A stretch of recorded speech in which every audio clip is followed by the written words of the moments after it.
fomos colocados dentro de um compartimento do navio, todos nus, os homens de um lado e as mulheres do outro.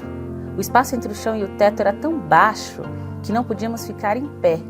Para andar de um lado para o outro, tínhamos que engatinhar ou ficar sentados na mesma posição dia e noite. Dormir era quase impossível devido à posição dos nossos corpos. Começamos a ficar desesperados e exaustos. Um lugar horrível e sujo que não me sai da memória.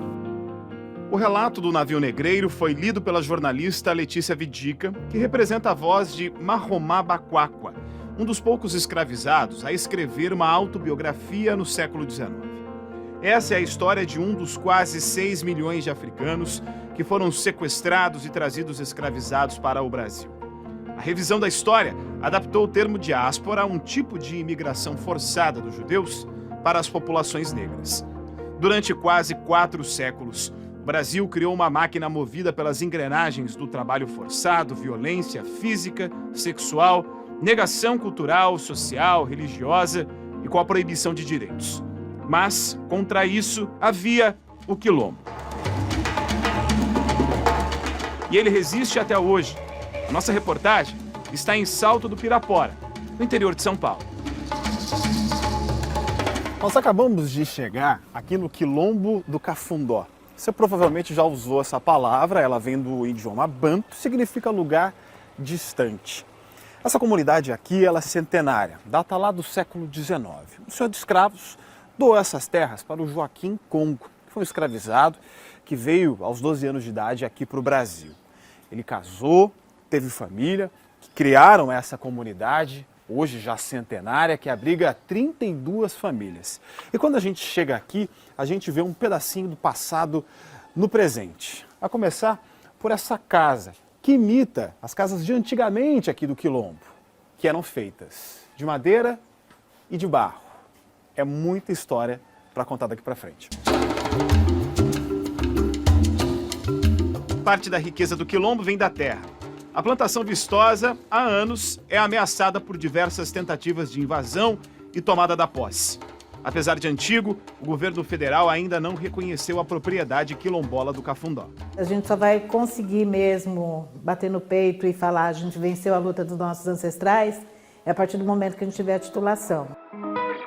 O Brasil tem 1.949 quilombos, mas só 146 são titulados, ou seja, reconhecidos pelo governo.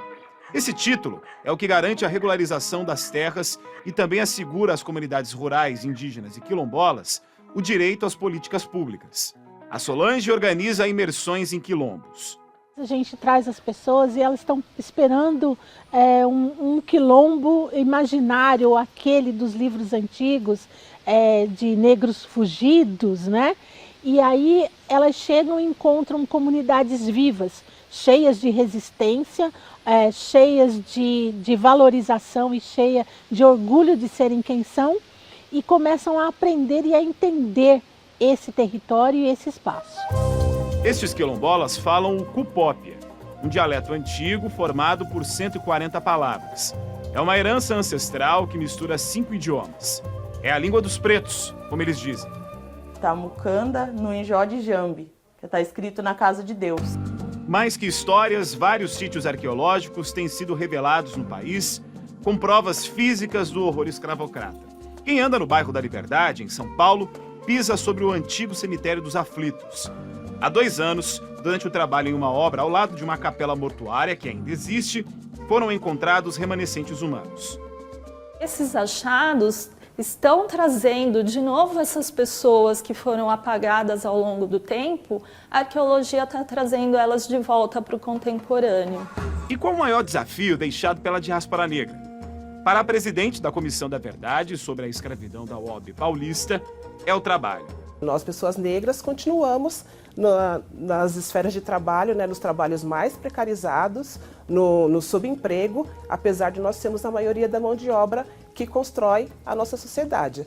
A história dos negros existe sem Brasil, mas sem os negros, o nosso país não tem história.